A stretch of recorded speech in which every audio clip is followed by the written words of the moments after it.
너처럼 구질구질한 년은 10년이 지나도 냄새부터가 다르구나. 당장 여기서 꺼져.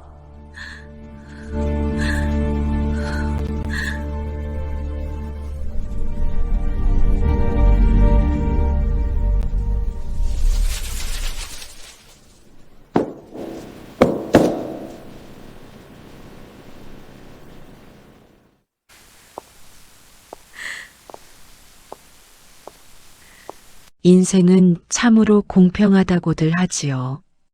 오늘 준비한 한 여자의 파란만장한 역전 드라마가 여러분의 삶에도 작은 희망이 되길 바랍니다.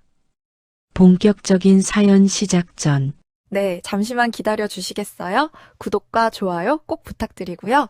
그럼 시작하겠습니다. 그 말은 칼날이 되어 제 심장을 갈기갈기 찢어 놓았습니다. 면접관 자리에 앉아 승리자의 미소를 짓고 있는 혜진이를 보며 저는 제가 선 자리가 벼랑 끝임을 직감했습니다. 그녀의 말대로 제 몸에서는 퀴퀴한 곰팡이 냄새와 노인의 구토물 냄새가 뒤섞여 진동하고 있었으니까요. 하지만 혜진이가 모르는 것이 있었습니다. 그 냄새는 제가 치열하게 살아온 훈장이자 단 한 번도 남을 외면하지 않았던 제 영혼의 흔적이라는 사실을 말입니다. 그날 아침 새벽 4시는 어김없이 찾아왔습니다. 반지하의 공기는 밤새 내린 비로 인해 평소보다 더 무겁고 축축했습니다. 벽지 구석마다 검게 번진 곰팡이들은 마치 제 인생을 잠식해 들어오는 어둠처럼 보였습니다. 저는 숨을 죽인 채 주방으로 향했습니다. 보이지 않는 엄마가 깰까봐 발소리조차 내지 않았습니다. 낡은 냉장고가 내는 육중한 소음만이 이 적막한 공간에서 제가 살아있음을 증명해주는 유일한 소리였습니다. 주방 한편에 놓인 작은 인슐린 주사기를 집어들었습니다. 엄마의 병은 가난을 먹고 자랐습니다. 처음엔 그저 당뇨인 줄로만 알았습니다. 제때 병원에 가고 좋은 음식을 먹었더라면 엄마의 눈이 저렇게 하얗게 변하지는 않았을 것입니다. 하지만 우리는 늘 선택해야 했습니다. 오늘 먹을 쌀을 살 것인지 아니면 엄마의 약을 살 것인지를요. 엄마는 늘 자신의 약값을 아껴 제 학용품을 사주셨고 그 대가는 혹독했습니다. 엄마의 시력은 서서히 그러나 확실하게 멀어져 갔습니다. 저는 핸드폰 플래시에 의지해 엄마의 마른 팔에 주사를 놓았습니다. 주사 바늘이 들어갈 자리조차 찾기 힘들 정도로 딱딱하게 굳은 피부를 만질 때마다 제 가슴 속에는 날카로운 유리 조각이 박히는 것 같았습니다. 엄마는 잠결에도 제 손을 꼭 잡으며 미안하다는 말을 반복했습니다. 그 말은 제게 세상에서 가장 아픈 채찍질이었습니다. 사실 제가 가구 디자인의 꿈을 품게 된 것은 순전히 엄마 때문이었습니다. 눈이 보이지 않는 엄마가 집안에서 가구 모서리에 부딪혀 멍이 들 때마다 저는 다짐했습니다. 앞이 보이지 않아도 손끝으로 온기를 느낄 수 있는 모서리 없이 둥글고 부드러운 가구를 만들겠다고 말입니다. 그것이 제가 이 가혹한 가난 속에서도 디자인 공부를 포기하지 않았던 유일한 이유였습니다. 하지만 현실은 디자인 도구 하나 사는 것도 사치였습니다. 고등학교 시절 저는 친구들이 버린 연필 토막을 주워다 도면을 그렸습니다. 혜진이는 그런 저를 보며 거지라고 놀려댔습니다.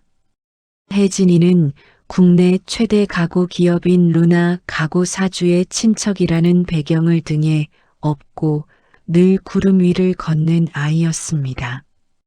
그녀에게 디자인은 그저 화려한 장식품이었지만 저에게 디자인은 엄마를 지키기 위한 마지막 수단이었습니다. 고등학교 2학년 건축학개론 시간이었던 것으로 기억합니다. 저는 엄마를 위해 구상했던 둥근 모서리 식탁 도면을 선생님께 제출했습니다. 선생님은 제 재능에 감탄하며 공모전에 출품해 보라고 권유하셨습니다.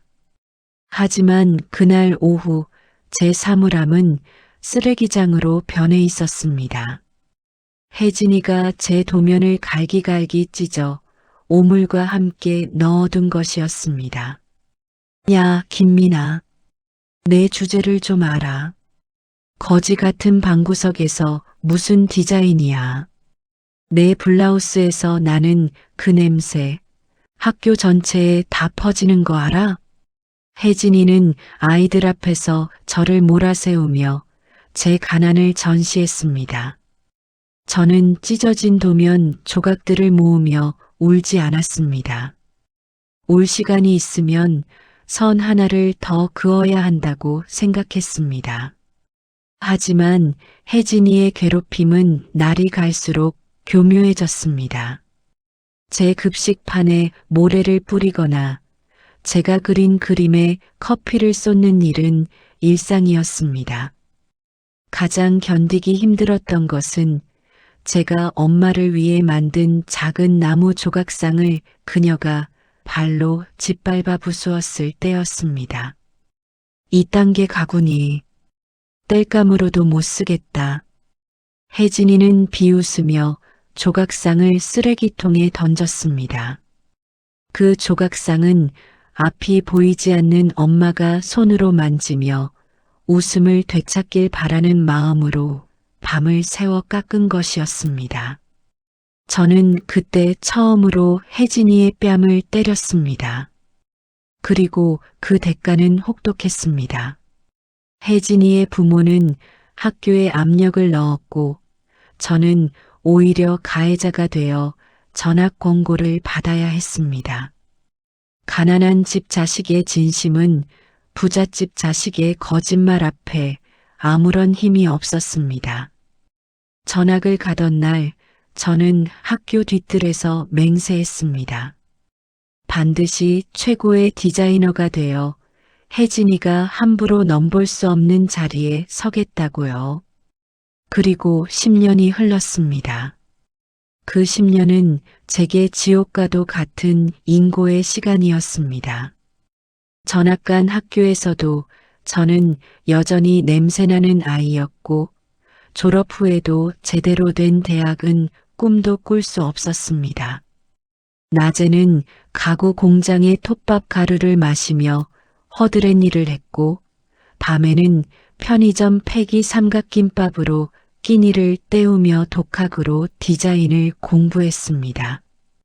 손가락 마디마디에 굳은 살이 박이고 손톱 밑에 나무가루가 지워지지 않을 만큼 박힐 때까지 저는 펜을 놓지 않았습니다.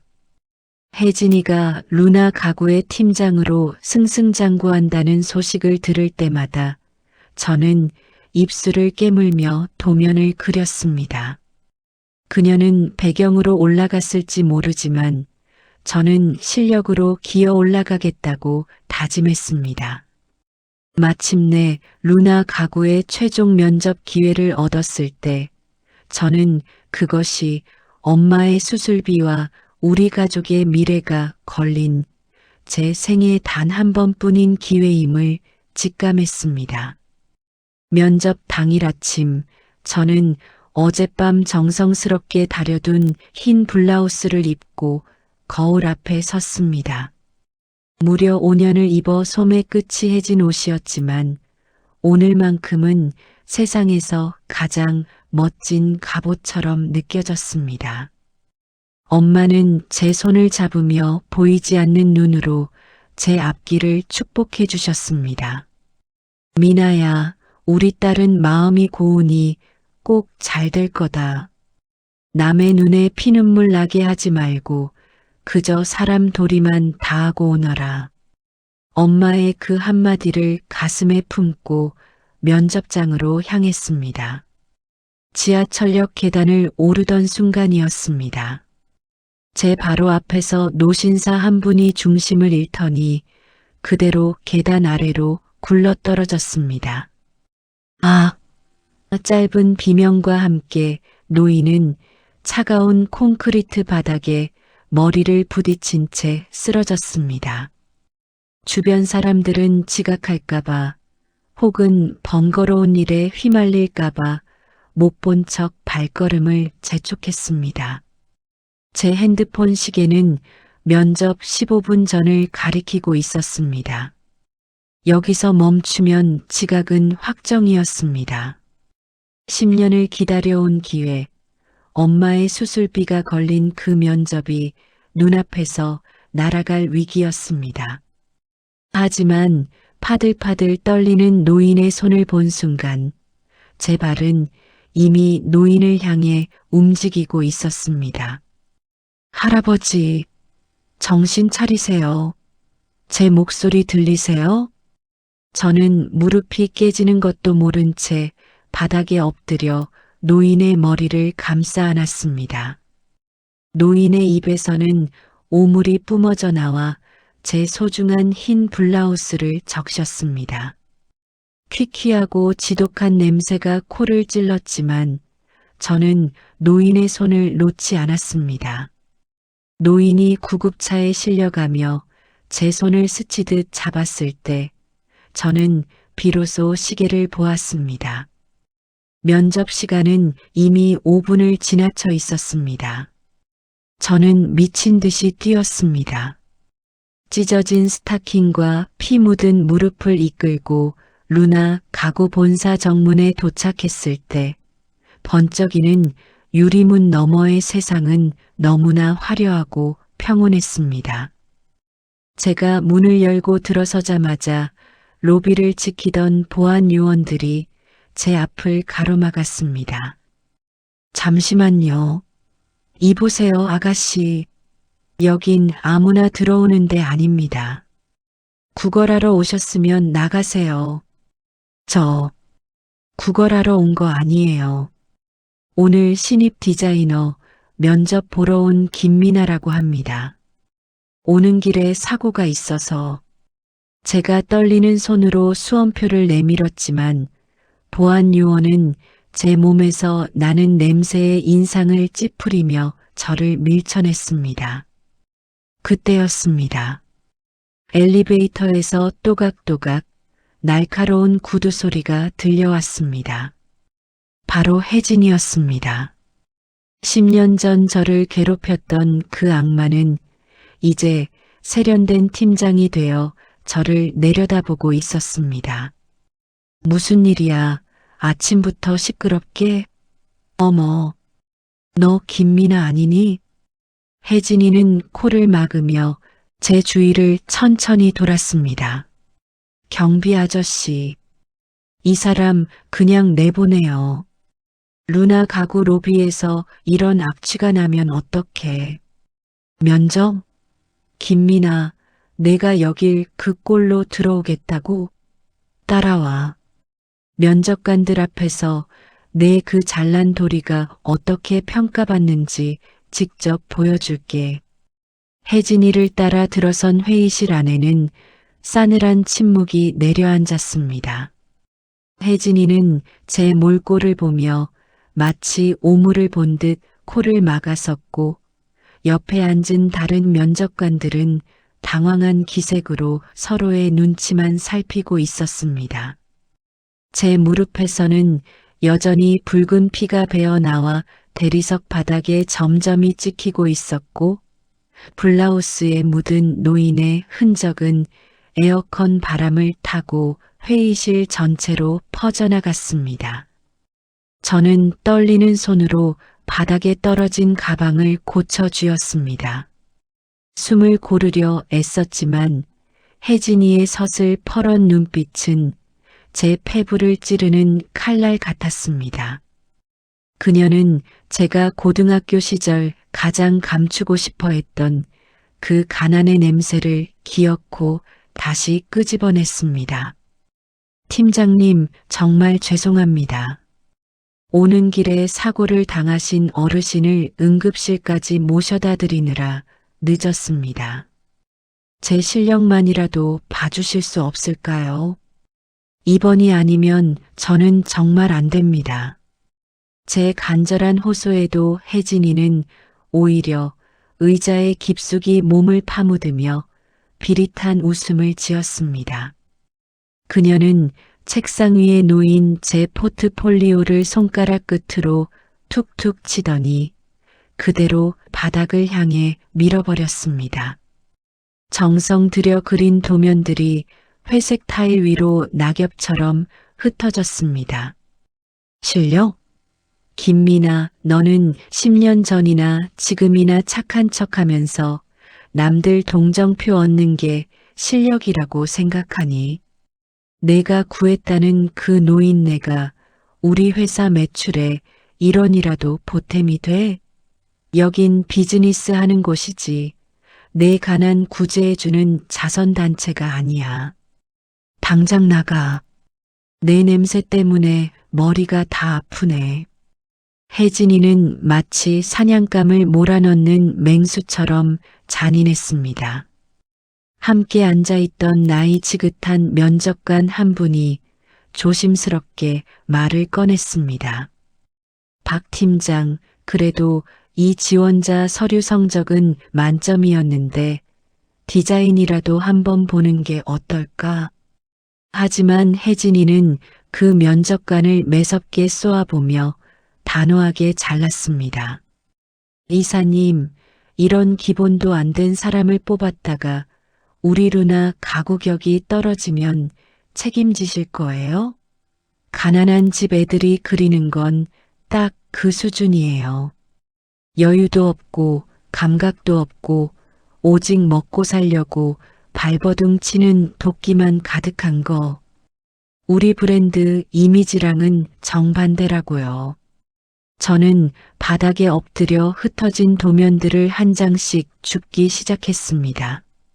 손끝이 파들파들 떨렸지만 혜진이 앞에서는 절대 눈물을 보이고 싶지 않았습니다.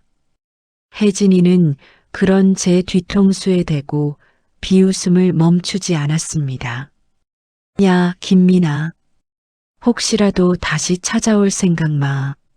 내가 아무리 발버둥 쳐도 넌 평생 그 눅눅한 지하방에서 곰팡이 냄새나 맡으며 살 운명이니까. 저는 부러진 구두 굽을 이끌고 면접실을 나왔습니다.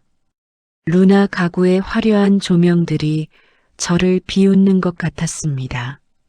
로비를 지나 밖으로 나오는 내내 제 등 뒤로 꽂히는 수많은 시선이 따가웠습니다. 건물 밖으로 나오자마자 저는 다리에 힘이 풀려 화단 끝에 주저앉고 말았습니다. 햇살은 눈부시게 밝은데 제 인생만 깊은 수렁에 빠진 기분이었습니다. 찢어진 무릎의 통증보다 엄마의 수술비를 벌 마지막 기회를 놓쳤다는 사실이 제 심장을 도려냈습니다. 저는 한참을 그렇게 길거리에 앉아 있었습니다. 집으로 돌아가는 지하철 안에서 저는 사람들의 시선을 피해 구석에 몸을 웅크렸습니다. 제 블라우스에 묻은 오물 냄새가 날까봐 숨조차 크게 쉬지 못했습니다. 문득 창문에 비친 제 모습을 보았습니다. 헝클어진 머리, 피 묻은 무릇, 먼지투성이 블라우스. 혜진이의 말대로 저는 정말 낙오자가 된 것만 같았습니다. 시장통에 도착했을 때 제 주머니에는 마지막 전 재산인 10,000원짜리 한 장이 남았습니다. 저는 엄마가 좋아하는 단팥빵 3개를 샀습니다. 봉투를 쥔 손이 무거웠습니다. 반지하 계단을 내려가며 저는 옷에 묻은 피를 가리기 위해 가방을 가슴 앞으로 끌어당겼습니다. 미나야, 우리 딸 왔니? 면접은 잘 봤어? 보이지 않는 엄마는 현관문 열리는 소리만 듣고도 반갑게 저를 맞이했습니다. 엄마의 목소리를 듣는 순간 참아왔던 눈물이 왈칵 쏟아질 것 같았습니다. 하지만 저는 애써 목소리를 가다듬었습니다. 응, 엄마, 면접관들이 내 디자인 보고 깜짝 놀라더라. 분위기 아주 좋았어. 엄마 좋아하는 단팥빵 사왔으니까 얼른 먹자. 저는 거짓말을 하며 엄마의 마른 손에 빵 봉투를 쥐어주었습니다. 엄마는 보이지 않는 눈으로 저를 향해 환하게 웃으며 제 머리를 쓰다듬었습니다. 그래, 우리 미나가 보통 실력이니 하늘이 다 보고 계신단다. 착하게 살면 꼭 복이 오는 법이야. 그날 밤 저는 엄마가 잠든 것을 확인하고 화장실로 들어갔습니다. 세면대 물을 가장 세게 틀었습니다.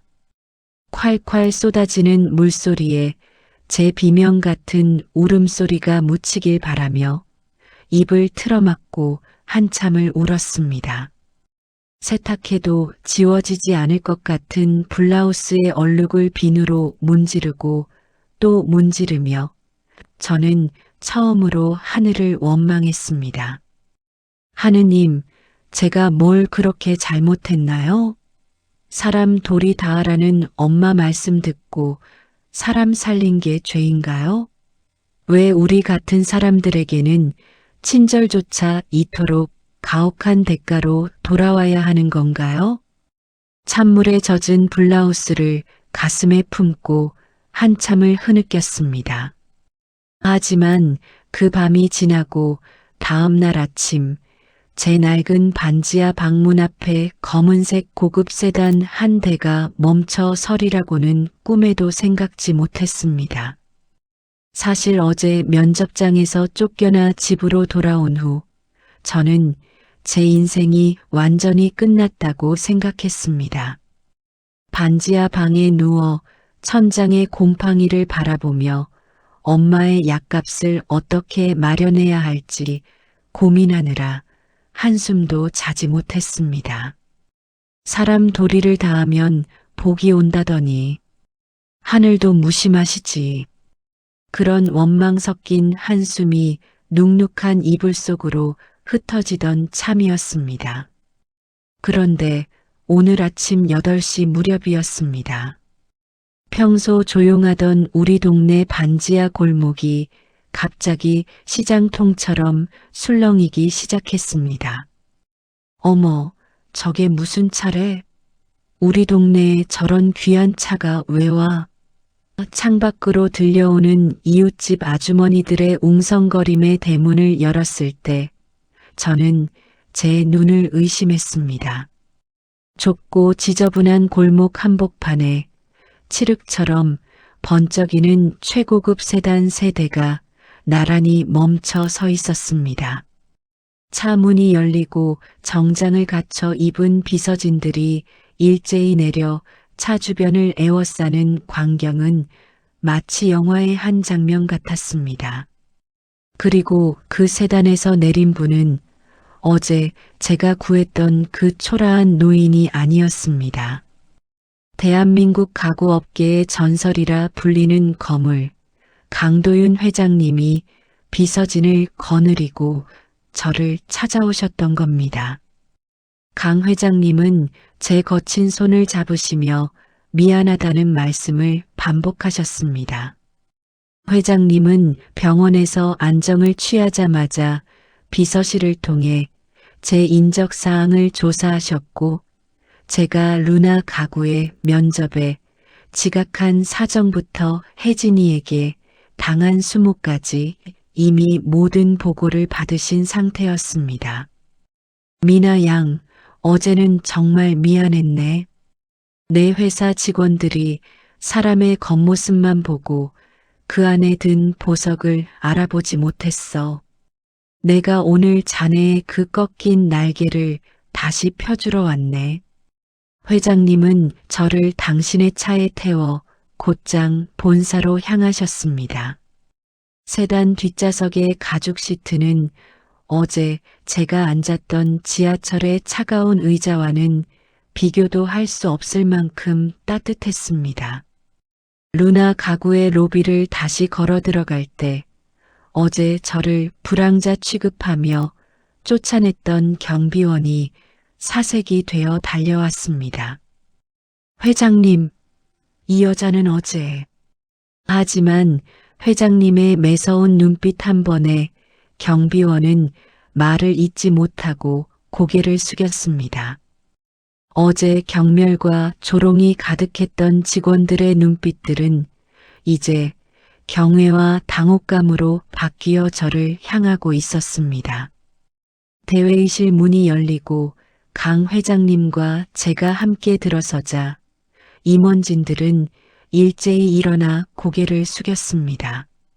혜진이는 믿을 수 없다는 듯 저와 회장님을 번갈아 바라보며 뒷걸음질 쳤습니다. 회장님은 혜진이가 바닥에 내던졌던 제 포트폴리오를 테이블 중앙에 올려놓으셨습니다. 먼지가 묻고 구겨진 그 도면들은 제가 가난 속에서도 포기하지 않았던 꿈의 자네들이었습니다. 박 팀장, 자네가 말한 나고자가 바로 내 목숨을 구한 은인이라네. 강 회장님의 그 낮고 묵직한 목소리가 대회의실의 공기를 가르며 울려 퍼졌습니다. 그 순간 회의실 안은 마치 시간이 멈춘 듯 정적이 흘렀습니다. 의기양양하게 저를 몰아세우던 혜진의 얼굴은 순식간에 핏기가 가시며 종이장처럼 하얗게 변해갔습니다. 그녀의 입술이 미세하게 떨리는 것을 보며 저는 비로소 어제부터 제 가슴을 짓눌렀던 무거운 돌덩이가 조금씩 들리는 기분을 느꼈습니다. 박 팀장, 자네는 가구를 만드는 사람인가? 아니면 사람을 등급 매기는 백정인가?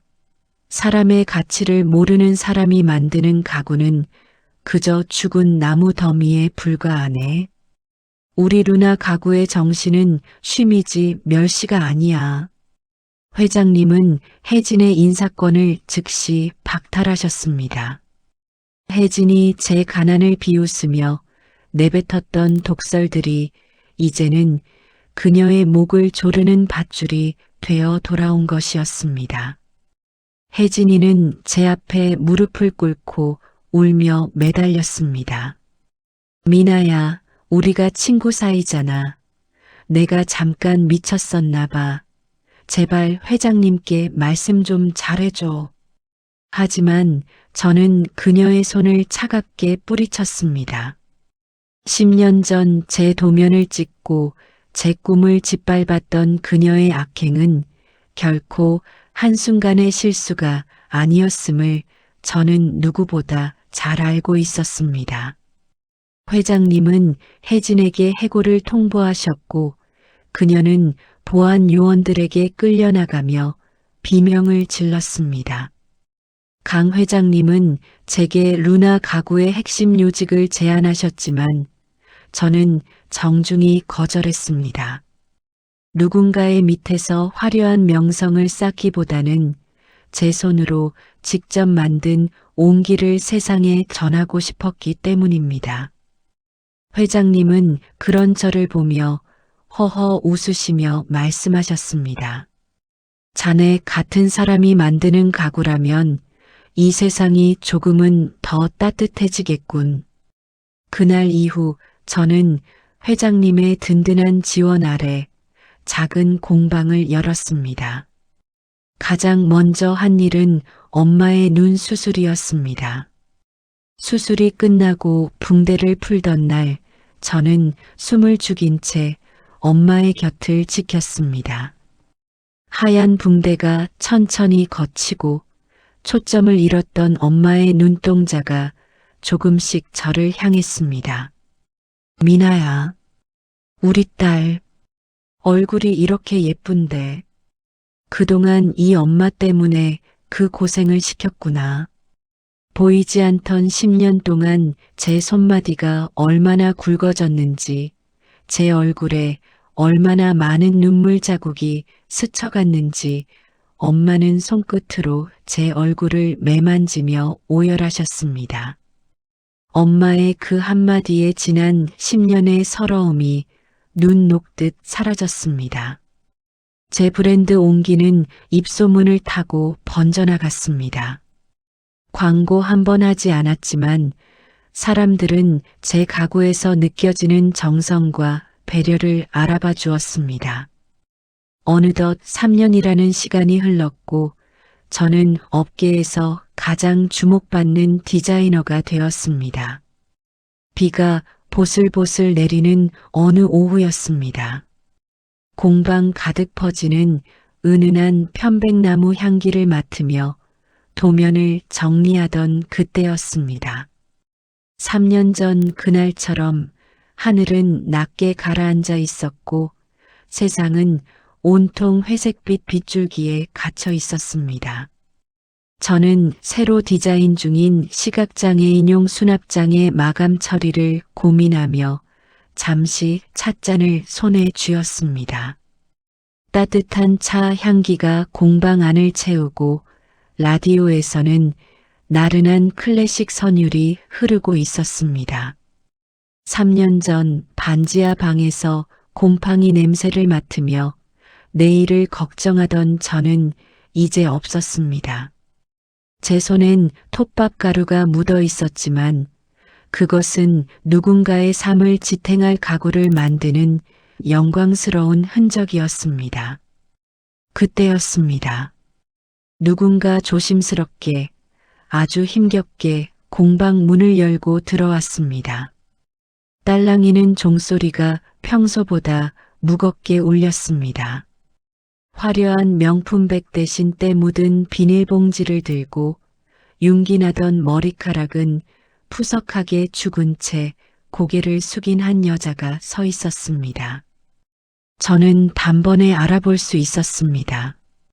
3년 전 면접장에서 저를 향해 냄새가 난다며 소리를 지르던 혜진이었습니다. 혜진은 제가 앉아있는 책상 근처로 다가오지도 못한 채 입구에서 서성거렸습니다. 그녀의 어깨는 잔뜩 움츠러들어 있었고 낡은 구두 끝은 빗물에 젖어 엉망이었습니다. 한때 오만함으로 번뜩이던 그녀의 눈은 이제 초점을 잃고 바닥만을 향하고 있었습니다. 그녀가 내딛는 발걸음마다 비릿한 물비린내와 찌든 가난의 냄새가 났습니다. 3년 전 그녀가 저를 향해 퍼부었던 그 냄새라는 단어가 이제는 그녀 자신을 설명하는 수식어가 되어 있었습니다. 미나야, 나 좀 살려줘. 갈 곳이 없어. 혜진의 목소리는 갈라져 있었습니다. 한때 루나 가구의 실세로 불리며 남들의 생사여 탈권을 쥐고 흔들던 그녀의 목소리는 이제 비굴함만이 가득했습니다. 혜진은 그날 이후 업계에서 완전히 매장당했다고 했습니다. 강 회장님의 지시로 블랙리스트에 올랐고 그녀가 그동안 부하 직원들에게 저질렀던 갑질과 비리들이 고구마 줄기처럼 터져 나오며 소송에 휘말렸던 겁니다. 가산을 탕진하고 집안은 풍비박산이 났으며 이제는 월세조차 내지 못해 길거리로 쫓겨날 판이라고 했습니다. 혜진은 제 발치에 무릎을 꿇었습니다. 자존심 하나로 버티던 그녀가 제 낡은 구두 앞에 고개를 조아리는 모습을 보며 저는 기묘한 허탈함을 느꼈습니다. 저를 그렇게 괴롭혔던 거대한 벽이 사실은 이렇게나 나약한 껍데기였나 싶어 허무하기까지 했습니다. 혜진은 제 바지가랑이를 붙잡으며 울먹였습니다. 미나야, 내가 잘못했어. 그때 내가 미쳤었나 봐. 너는 마음이 넓잖아. 청소부라도 좋고 창고 정리라도 좋아. 제발 나 여기서 일하게만 해줘. 우리 엄마도 지금 많이 아프셔. 약값이라도 벌어야 해. 혜진이 내뱉는 말들은 3년 전 제가 그녀에게 했던 호소와 지독하게 닮아 있었습니다. 아픈 어머니, 그리고 간절한 일자리. 상황은 완벽하게 뒤바뀌어 있었습니다. 저는 가만히 혜진을 내려다보았습니다. 제 가슴 속에는 그녀를 향한 분노도 그렇다고 측은함도 남아있지 않았습니다. 그저 제 앞길을 막았던 먼지를 털어내듯 담담한 마음뿐이었습니다. 저는 서랍을 열어 10,000원짜리 몇 장을 꺼내 그녀의 앞에 놓았습니다. 혜진은 그 돈을 보며 멍한 표정을 지었습니다. 3년 전 제가 그녀에게 던졌던 그 간절한 눈빛을 이제는 그녀가 제게 보내고 있었습니다. 혜진아, 내가 겪고 있는 고통이 안타깝지 않은 건 아니야. 하지만 이 공방은 내 꿈만 담긴 곳이 아니라 우리 엄마의 눈물과 회장님의 믿음으로 세워진 곳이야. 사람을 숫자로만 보던 내 손에 내 진심이 담긴 나무를 맡길 수는 없어. 대신 이건 받아가. 비 오는 날 빈속으로 나가는 건 엄마가 원치 않으실 테니까. 제 말은 낮고 평온했지만 혜진에게는 그 어떤 호통보다 무겁게 박혔을 겁니다. 혜진은 제가 내민 돈을 챙기지도 못한 채 넋이 나간 사람처럼 공방을 나갔습니다. 빗줄기 속으로 사라지는 그녀의 뒷모습을 보며 저는 비로소 10년 넘게 이어져 온 지독한 악연의 고리를 끊어냈음을 실감했습니다. 여러분, 인생은 참으로 공평합니다. 누군가는 5분의 자비를 베풀어 인생의 기적을 만들고 누군가는 5분의 5만으로 평생 쌓아온 공든 탑을 무너뜨립니다. 혜진이가 나간 자리에는 다시 따뜻한 나무 향기가 감돌았습니다. 저는 다시 연필을 잡았습니다. 이제는 누군가를 미워하는 마음이 아닌 세상의 모든 상처받은 이들이 편안히 쉴 수 있는 가장 안락한 의자를 디자인하기 위해서입니다. 오늘의 긴 사연 함께 해주셔서 감사합니다. 여러분의 삶에도 선한 의지가 가장 아름다운 열매로 맺히길 진심으로 기도합니다. 제 이야기가 위로가 되셨다면 구독과 좋아요 부탁드립니다. 시청해 주셔서 감사합니다.